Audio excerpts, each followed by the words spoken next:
Sure, if you're not at this, what else are you going at? There's nothing better than going around the harbour having a yarn. Boys, welcome to episode 6 of the Harbour Yarn podcast with myself, Harbour Customs, also known as Adam Hatter.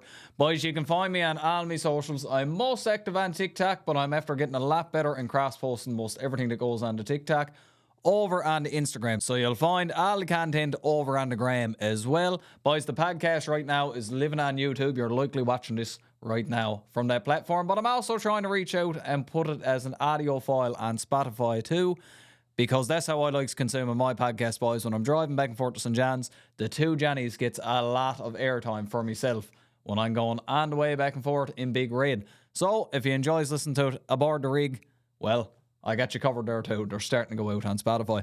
Boys, how did episode 5 get received? Well, boys, episode 5 is not yet out. Like I touched on in episode 4, the way I'm doing these podcasts here now, I'm recording a couple while I'm on my days off, and then when I goes back offshore, when I got some downtime on my off shift in the evening, I'll do all the post-production, editing, mixing, mastering, so I can put out a polished, finished product to yourselves. That's just how it's been working well for me so far. But boys, episode 4 did come out since the last time we were talking, and it was very well received, boys. Episode 4 was myself sat down with Feller Pine. He was the next guest on the Harbour Yarn podcast. Boys, if you don't know who Feller Pine is, like I do say in many of my TikTok lives I do, you're living under a rock. Head over to any of his socials. He's on all the platforms. Feller Pine. He's probably the most positive person I've ever had the chance of meeting. Very uplifting, positive fella, and he's always out and about in nature here in Newfoundland. He does most all of his TikTok lives out and about, out in the woods, having a boil up, or just out having a yarn. He's well over 300 days now, boys. He's on his way to doing a live every day for the past year, no matter the weather, rain, sleet, snow, or fine. The scatter day we do get fine here in Newfoundland. Very excellent content, boys. I got to say, I enjoys a good yarn with him. I enjoys having a look at his content. So, boys, if you don't know who he is, go over and check him out. But I had him on episode 4 of the Harbour Yarn podcast. Excellent yarn with himself. A lot of wide range of topics we were yarning about while he was here, and I was joking about it. We had a post yarn and a pre yarn around the whole podcast, so I'd say we were yarning for about 3 hours, much less what we got on camera. So, boys, if you want to, or if you're not after checking out episode 4 yet, you can go check it out for yourself. Moving on to the next segment of the running order of this Harbour Yarn podcast, episode 6, boys. It's New Year's Eve as we're sitting down recording here now, which is funny enough because when I recorded episode 5, it was Christmas Eve. So we're going with the theme of recording on the holidays here just because it's been working well. Boys, the Christmas holidays, they were busy, but I must say they were pretty quiet. We didn't get up to a whole lot. We were going around visiting family as they're spread out all across the Avalon here on the island. We spent a lot of time with them. Otherwise, other than the going around visiting the family, it was fairly quiet because a lot of the boys was away for work and all that. Did go around and do a little bit of visiting. That was nice.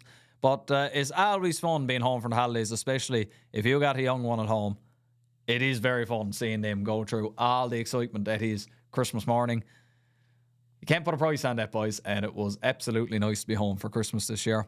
We had a couple of events at the Wife's Restaurant, Harbour, in Bay Bulls on the go. I was over for the first time in behind the counter on Tibbs Eve. We were doing a little bit of takeout before we closed up a little bit early. Boys, it was a hard time for me to train in. Lucky enough, we never have restaurant service on the go. It was only takeout, so I'll call it easing in. But if any of you ran over to Harbour on Tibbs Eve, you might have had me serving you on the cash, and I didn't have a clue what I was at. So you're very well-mannered, whoever dropped in, boys. You were patient with me, and God love you for that, because I needed the patience. Now, boys, also a part of the holidays while I was home, speaking of Tibbs Eve, I've been waiting now since September to get this order of hats in from the States. And, boys, it all come across us between postal issues and production issues and getting turned around at the border and everything else. But they finally showed up on Tibbs Eve, boys. I made a little video on TikTok just to put it out there that, I was excited that all the hats came in. And the whole idea with the hats is just to have them around. When I'm picking at a scatter skidoo, they can go out the door with skidoo a scatter time. But, boys, I couldn't believe the interest that come about with that TikTok video. As of now, I have probably only got a couple of hats left out of the 50 I had come in. Boys, it was wild. And, boys, I really enjoyed the yarns that I had as you were getting the hats, the DMs back and forth, and shipping them out to you. It was dandy. I'm actually starting to get a couple of videos and the messages coming in now that you received the hats. Hopefully, if you had one ordered, certainly by the time you see this, you definitely should have received it. If not, well, boy, we'll have to look into Ken the Post or something. But speaking on that, I couldn't get over the cost to ship out a couple of hats, boys. I had them done up in the old bubble mailers first, thinking I'd get away a little bit cheaper. Boys, it's a shocking price to ship anything out anywhere now. Even just in Newfoundland alone, like the price mostly going across Newfoundland is just as well to ship anything across Canada in the little prepaid postage boxes, boys. If I could send them out on a carrier pigeon to get it cheaper, boys, I would, but I have no fleet of carrier pigeons yet. Perhaps that's something we can work on in the new year. You never know. But getting off of that, boys, what do you think? Should I order in more hats? Like you said, they're almost all gone now. This one I got in my head, the copper and blue, was a terribly popular one, boys. I ran out of them almost instantaneously.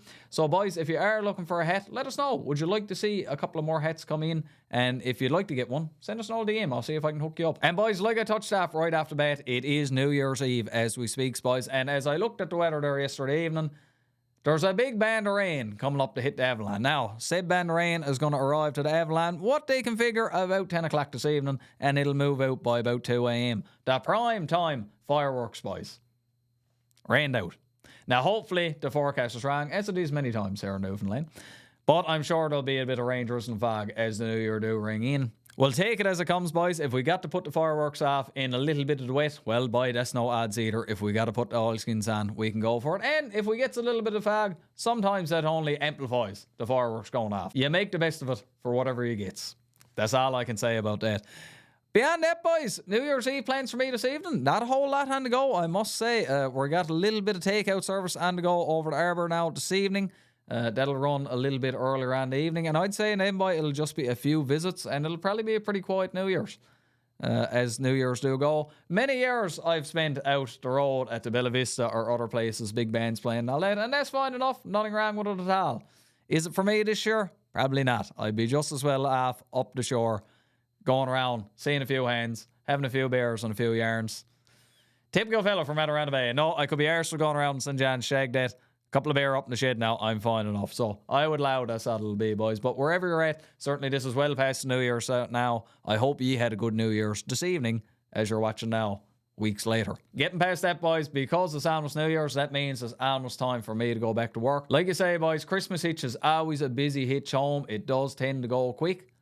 But there's nothing like being home for Christmas. And there's lots of years I spent away for Christmas, so I'm lucky enough to be home from this time. But I will be going back out on the 7th. And boys, you get through the holidays, you're in the holiday mode. As you're coming away from the holidays, you're trying to wind down and relax a little bit, as busy as the holidays are. But it tends to be that when you get back out to work after New Year's, it's go, go, go. We're into a new year, all kinds of new stuff on the go. So that step change is probably going to be a bit hard for myself as I return to work. But like anything, boys, it's just a matter of getting at it. I said it a few podcasts ago. Old fella I used to work with out on the Sea Roads years ago. He said, be gone and half done, young fella. And there was a lot of truth in what Rick said there. And just start the hitch and hopefully it'll be halfway over. But boys, hopefully by the time you're watching this, I'm into the last week of my hitch and almost getting ready to get back on shore again. With any luck at all, the time is passing just as quick as this video is recording. And a part of that too, boys, is that I'm sure while I'm away and while I'm out on the rig currently, the West Coast probably got hit with the biggest kind of early season pow. That's generally how it ends up happening, boys. As soon as I goes away, the big weather system starts rolling in and the West Coast is getting nuked down with the snow. And I'm out at work looking on the old phone, seeing all the boys, enjoying all the snow. And I'm stuck. And by the time I gets back in now, it's all temped down. It's just as well you're going around on an ice rink. Tends to be how it works, boys, that early January pow. But, boys, I'm away anyway, so I'm hoping if you're home for it, I hope you get the big old pile of snow and there's minimal early season damages because there's lots of, I call them $1,000 bills hid under the snow earlier on the season. Hopefully you don't find any of them. And hopefully you leaves a little bit of snow for me when I get home in late January. I'm hoping that we has a better year than what we had last year for snow, especially on the West Coast. It was a poor year for snow over there last year. There's no mistake about that. Hoping for a better this year, not only for myself, but for all ye as well that do enjoy getting out and about on the old snow machines. Now, boys, wrapping up from what's on the go with me on this episode 6 of the Harbour Yarn Podcast, rolling in to the next segment. The topic, boys. And last podcast topic, we talked about the Christmas tree. When do you put it up? When is too early? When is too late? And if you're putting up the artificial or you're going with a tried and true real tree. Now, boys, we got a lot of feedback coming in on the TikTok video that I put up on this. And it was widely varied, boys. Some people put them up as soon as Remembrance Day goes out, really early in November, the tree is going up. Other people, as part of their Christmas tradition, be putting it up pretty close to Christmas, as late as Christmas Eve, and decorating it all, and everything in between. For myself, boys, like I did touch on, because I'm working away, I had to get the tree up before I went away this time. So that was in late November. Still a little bit early for me. Usually when December comes in, I says it's time to get the tree up. But we did put it up there before I went away, just so we wouldn't be leaving it to the last minute. I was scheduled in on the 17th. As travelling and Christmas do go, sometimes you won't get in for another week, and I'd be lucky to make it in for Christmas itself. This time, I was lucky enough to get in on time and under budget, but not every year is like that. Anyway, nonetheless, we had the tree up late in November, all decorated, ready to go, and because of that, we went with an artificial, as we do many years in the house, because my schedule varies so much. However, Christmas Eve did come around, and we did get the real tree, boys. We made the whole afternoon out of it.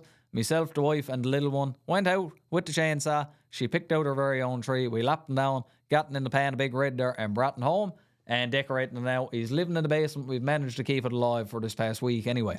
And he's been doing fairly well, boys. Any of you who has a real tree, you know there's nothing quite like the nice scent of a fresh tree in the home around the holidays, boys. It's just nice, I got to say.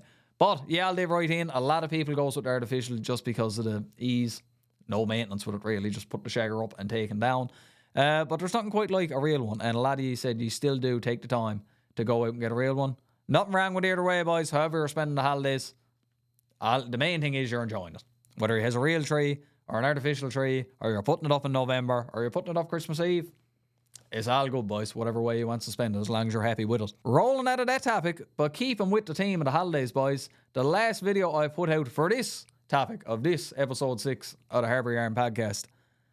How do you spend the in-between days of Christmas, boys? And when I talk about in-between days of Christmas, boys, I'm talking about that weird old period between Christmas Day and New Year's Day where you don't really know what you're at with yourself. You don't really know what day it is a lot of times, or what you should be doing with yourself. How do you spend them? How do you enjoy spending them? Or what do you get up to?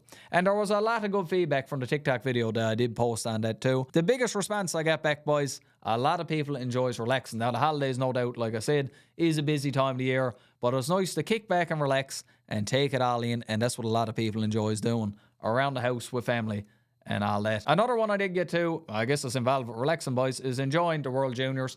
That's a big point of the holidays a lot of people look forward to. Myself, I could be arsed with the hockey, but a lot of people do follow them through the Christmas holidays, and it is something that they look forward to. That's good too. And mummering, boys, I did get a few responses on the mummering. Great thing to be at on the in-between days of Christmas.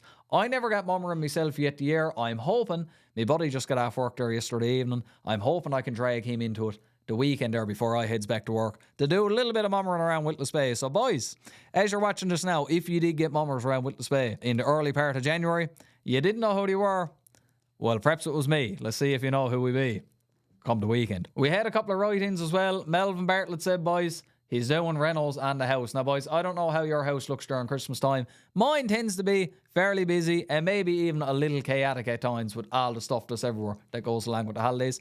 I don't know if I'd enjoy doing a reno, but sometimes you got to do what you got to do, I suppose. Brad Tissel wrote in as well, boys, and he said, there's too much time off. I'm looking to go back to work. Now, boys, I enjoys my job. There's no mistake about that.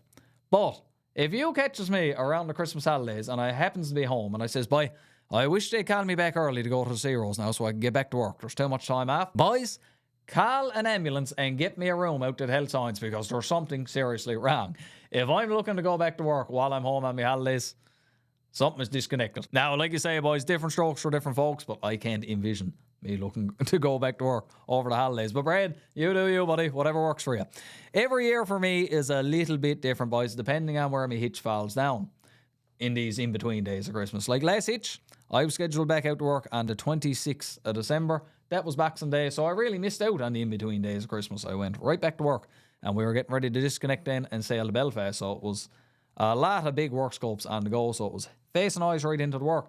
Other years, like next year, I think I'm scheduled in on the 30th of December, so I'm missing most of them on that end as well. Now, I'm hoping to get a little vacation approved in for Tibbs Eve. We'll see how that works out, boys. And hopefully I still get to enjoy the old shagged up in-between days of Christmas with yourselves rather than pining away offshore waiting for Cougar 281 to come pick me up. But like you say, every year is different for myself, boys, working that rotation. But whatever it is and wherever our line's down to, I do enjoy. Being home around the holidays, supposing I'm not had a lot. I am a person who likes to be kept fairly busy myself, boys, even when I'm home. So to step outside the normal routine during the holidays, it is a little bit of adjustment to get used to. But I do like to use the bit of downtime that we do get to spend a nice bit of time with the family, go around visiting and all that. But it's just nice around the holidays to be able to get to do all that. And boys, clowing up this podcast topic of what do you do with the shagged up days of Christmas, or rolling in to the topic for episode 7, and I'll broach it to you here now. I'm sure I'll have a video out on it as well. Keeping with the holiday theme, boys, New Year's resolutions. What's your take on them? Do you make their New Year's resolutions, boys? Some people, they live by them. Every year they got to have some sort of a resolution that they're going to look forward to as they goes into the new year. Other people, like myself, they could be arsed. For me, I'm more so looking that if I'm going to make a change in my life, I can do that at any point in the year, and I don't need the step change of the new year to actually enact it. If I figures I need to do something with myself, well, boy, I should probably get off my arse and start getting into it. Now, boys, if you are someone that do make New Year's resolutions, boys, what are they? The gym is a super popular New Year's resolution. Maybe not the gym itself, but to live a healthier lifestyle for yourself. And normally I do see it at the gym out to work. You see a lot of new faces in around. Some people sticks with it and some don't. It's fine enough, boys. A change is as good as the rest. So if you're trying to make a change, even a try sometimes is better than not doing anything at all. Boys, the other part of it too, if you do make a New Year's resolution, whatever it may be, do you tend to stick with it? Is it something that you likes to try to carry through with you all year long and you do make a good effort to stick with it? Or is it more so tap with good intentions that struggles to get off the ground sometimes? Either way, boys, 'tis fine. But let us know, do you make the New Year's resolutions? If you do make them, what are they? And if you do make them, do you tend to stick with them? You write in, boys. You can send us a DM on TikTok and Instagram. You can send an email to harbourcustomsnl@outlook.com, boys. We'll have an all yarn about it on episode 7, and we'll see how you makes out with the old resolution. Like I said for myself, there's no time like the present, but it just happens to be New Year's Eve now, so if you're looking to make a change, why not? And certainly, boys, too, if there's a topic that we broach in past episodes on the Harbour Yarn podcast and you find it interesting and you'd like to say your piece on it, boys, have no fear. Just because the topic is moved on, we can still have an all yarn about it. So, boys, write in and let us know if there's anything that piques your interest, boys. I love having a yarn with you. Now, boys, this segment here is going to be about the guest. I don't know if we're having a guest on. Unfortunately, I wasn't able to get a guest on for this episode 6, boys. I have one lined up, but unfortunately, the old holiday flu is going around, boys. So I can definitely sympathise about that. I've been cutting the holidays lots of times with a lot of different ailments. So I wouldn't able to get that person on, no doubt about it, boys. In the next couple of podcasts, we'll catch back up with them. For now, though, this is just a segment that you'll end up getting, so it's obviously going to be a bit of a shorter podcast. It is what it is at this stage, boys. I don't have really much to ramble on about myself. My camera's only on 3%. I just had me episode 5 guest in and had a little yarn with him. Obviously, you're after seeing that by now. If this is episode 6. Episode 5, obviously, Eddie just left. Had a dandy old yarn with him there at the time. So yeah, now it's just myself. So the next guest will be in episode 7. It'll be a little ways down the road yet, boys. But we got a lot more guests on the go there. It's just this time home. It is the holidays, boys, so you know everyone's schedule is tight, myself included. I've been going around like a blue Irish fly for the bulk of the holidays. So it's tough to try to line people up. But as we get into the rest of the winter there and going into spring, we got lots of other guests down the pipe for you. The one that we're supposed to have today, hopefully they're all rested up and feeling good. And I hope all ye, now that we're into the end of January as well, there's no bugs or anything like that hitting you. You're hitting your stride on your new year well. And the rest of the year only gets better from here, hopefully. Unless you want the ladder at this point. I'd say you're doing all right up until now. But we'll see. Enjoy the rest of the podcast, boys, for the VOCM topic and my closing thoughts on this episode 6 of the Harbour Yarn podcast, boys. Always lovely to have you here with us. Moving on to the next segment in this running order, boys, the VOCM topic that I did pick out. And, boys, I hopped on the old computer and looked on VOCM's webpage there. Had a little scroll through. There was a couple of interesting stories, but one that did stand out this week, boys, was the little bit of an incident they had up in Halifax Airport. The Dash 8 had a rough landing up there. Boys, when I was living up in Churchill Falls, I flew on a Dash 8 many a time to ferry myself from Churchill to St. John's and back up again. So my arse did spend a lot of time in the seat on the Dash 8. Now, boys, this one here, she had trouble with a piece of her landing gear as she landed in Halifax. It come down on her side a bit. Now, boys, lucky enough, nobody was killed or there was no major injuries out of it. A lot of minor injuries, but everyone was able to walk away from it. That's the big thing. But, boys, I saw a little bit of media on it for myself out the window of said aircraft. And when you see sparks and flames and everything shooting out of one side when you're coming down onto the tarmac for a landing, boys, I can only imagine That's a fairly frightening experience. There's no mistake about that. I did see an interview a fella done up in Halifax shortly thereafter. And like he said, like every time that he travels there now, it's probably going to be in the back of his mind, is she going to land okay? And I haven't been through something like that myself, but I can imagine that that'll probably stand out in my mind too. So what about yourselves, boys? Hopefully nothing like that ever happened to yourself, and hopefully it never do. But if you were involved in something like that, boys, do you think it would affect your travel plans in the future? Would you probably shy away from flying a little bit more? Or would it be one of those things, boys, that, sometimes accidents do happen and it was lucky enough that it just wasn't a serious one? I've never been through it myself, boys, so it's hard for me to say, but I got to say I would agree with Buddy that I think it would stick out in my mind a little bit, every time he goes flying. Something similar like it going to happen again. They did find a little bit of debris at St. John's Airport on the runway. Don't know if it was related to what happened in Halifax or not. But anyway, boys, like you say, the main thing is everyone is okay on that Dash 8 up there. Now, boys, speaking on flying in that Labrador and those Dash 8s, there's another plane I got well acquainted with too while I was up there, and that is the Twin Otter, boys. And any of you ever got the experience to ride on a Twin Otter, it is something else. To put you in the mind of it, boys, it's a small aircraft. I think she was good for 18 passengers. Might even been less than that. I'm just going to go off memory there now. The cockpit is open to all the passengers, so there's no divider or anything like that. You can look up and see two of the boys flying the plane. You're pretty much in a tin can. I know she's smaller than the S-92 helicopter I flies back and forth offshore on. It is quite the experience. She's made to fly in and out on short runways and all that. We were using her in Church of Falls when we had the runway tore up and it was all gravel. We flew in and out on the Twin Otter there a couple of times. Boys, she is quite the aircraft. Now, she's rough and she's tumble and she's minimalistic, I suppose you would call her. But boy, I'd say you could get that in and out of some tangly little places. And they do fly her in and out along a lot of the communities in coastal Labrador because she's well equipped to get in some of the smaller spots where you can't have the full long lane gravel runway, much less a tarmac runway to get in and out on. Boys, she certainly is a keen piece of equipment. Been a long time since I flew on a Twin Otter, but boys, like you say, if any is a bit familiar with it at all, she's quite the plane to go in and out of Labrador on. But talking about the VOCM topic about the Dash 8, it brought me back for a moment to flying on that old Twin Otter. Now, boys, with the VOCM topic done, that means we're coming to a close this episode of the Harbour Yarn podcast. And I always do like to say, boys, if you stuck around this long actually watching this podcast, boys, I thank you and I do appreciate you. I always has a laugh to sit down here and have a good old yarn with this podcast. It's a different form of media than I've been used to doing a lot of the TikTok short form stuff. But I always has a laugh at this. But boys, it is a nice bit of work in the post-production world to actually mix and master and chop and cut all this up after the fact. Today is the first time that I've been using two cameras on a solo recording of my podcast with just me.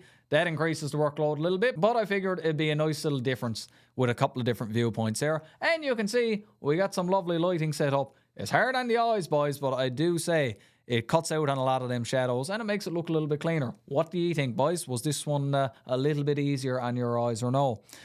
Boys, it's well past the New Year's. It is New Year's Eve here now as I'm recording this. I'd imagine you'll see this on the end of January. But boys, I hope your New Year's treated you well. I hope you did have a good New Year's wherever you're at and that the New Year is treating you well so far. If it's not, boys, you're at the helm, so you're the only one who can change it. And I wish you all the best in whatever you're doing in through your new year, boys. Hopefully it only gets better from here. That's all you can hope for, hey boy. One Irish saying I did hear while I was over travelling around Ireland, boys, was that I hope the best day of your past is the worst day of your future. Hopefully that holds true for you into this new year, boys. And boys, the end of that laugh, like VOCM always do say, arrive alive, boys. VOCM cares.